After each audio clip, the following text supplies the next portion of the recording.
रोका बल्कि चकनाचूर किया है। तो दिल्ली में उनका स्वागत तो होगा ही, सभी दल उनसे मिलेंगे। भाजपा छोड़ के अगर सब दल उनको चाय पर बुलाते हैं तो भाई संबित जी को कोई प्रॉब्लम नहीं होनी चाहिए, क्योंकि दीदी का सम्मान सभी दल करते हैं। रही बात आदरणीय उद्धव ठाकरे साहब का, आज उनका जन्मदिन है। हमारे मुख्य प्रवक्ता संजय राउत जी ने कहा कि जिस प्रकार कोरोना काल में आदरणीय उद्धव ठाकरे जी की नेतृत्व की सरकार ने महाराष्ट्र को संभाला है, इसकी तारीफ सुप्रीम कोर्ट ने भी की है और साथ ही साथ केंद्र सरकार ने भी की है। खुद मोदी जी भी उद्धव जी की तारीफ करते हैं। हालांकि मैं एक बात कह दूं कि 2024 अभी बहुत दूर है, उसके पहले एक सेमीफाइनल का बड़ा मैच होगा उत्तर प्रदेश में। एक तरफ भारतीय जनता पार्टी है और एक तरफ तीन बड़े दल हैं, कांग्रेस, समाजवादी और बसपा।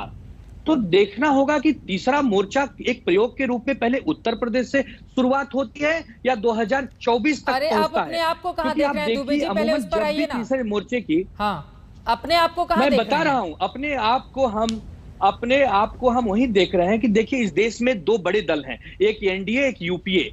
आप कांग्रेस और भाजपा के अलावा किसी भी दल के बिना लिए हुए किसी तीसरे मोर्चे की कल्पना आप नहीं कर सकते। तो आपको देखना होगा कि समय अनुसार क्या स्थिति बदलती है। रही बात शिवसेना की, तो आदरणीय उद्धव ठाकरे साहब के नेतृत्व में इतनी मजबूती है कि यदि देश चाहे तो आज शिवसेना देश का नेतृत्व करने को तैयार है। आदरणीय बाला साहब ठाकरे जी के जो शिवसैनिक है वह पूरे देश में है। ठीक है, हम हर जगह चुनाव नहीं लड़ते, लेकिन हम सब जानते हैं कि बिना सहयोगियों के आपकी गाड़ी चल नहीं पाएगी महाराष्ट्र में, उसके लिए भी आपको जरूरत पड़ती है। तो फिर पूरे देश को कैसे चलाएंगे आप, ये भी बड़ा सवाल है ना विद्या चव्हाण जी। शरद पवार साहब से सहयोगी तो बीजेपी भी हमारे साथ 30 साल थी। और बाद में फिर उसको, ठीक है, संबित पात्रा जी हंस रहे, उसका जवाब देंगे। विद्या जी जल्दी से एक आपका कमेंट, ममता बनर्जी या उद्धव ठाकरे, शरद पवार की पहली पसंद कौन है, क्योंकि आप दोनों ही रेस में दिखाई दे रहे हैं।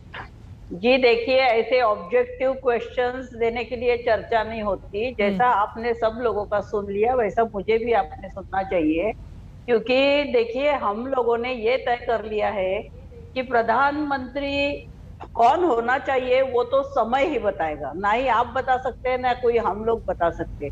लेकिन इतना तय है कि हमें अभी प्रधानमंत्री के रूप में मोदी जी स्वीकार नहीं है। अगर सब छोटे छोटे दलों ने, देश भर के दलों ने अगर ये तय कर लिया कि अकेली कांग्रेस इसका सामना नहीं कर सकती, तो हम लोग इनका साथ देने के लिए सब एक साथ आने के लिए तैयार हैं। किसका साथ देने के लिए? प्रश्न पूछा आपने, और मोदी जी पसंद नहीं है तो कौन सा चेहरा पसंद है?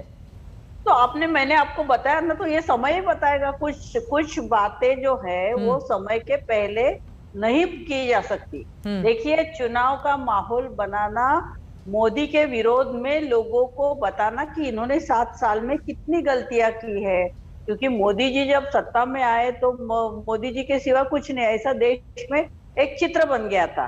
लेकिन अभी देशवासियों, आम जनता से लेके आज सब लोगों को ये क्यों लग रहा है कि भाई ये चल रहा है, ये गलत चल रहा है। महंगाई बढ़ गई है, पेट्रोल डीजल के दाम है, कोरोना है, किसान नाराज है, बेरोजगारी बढ़ गई है, लोगों को रोजगार नहीं है।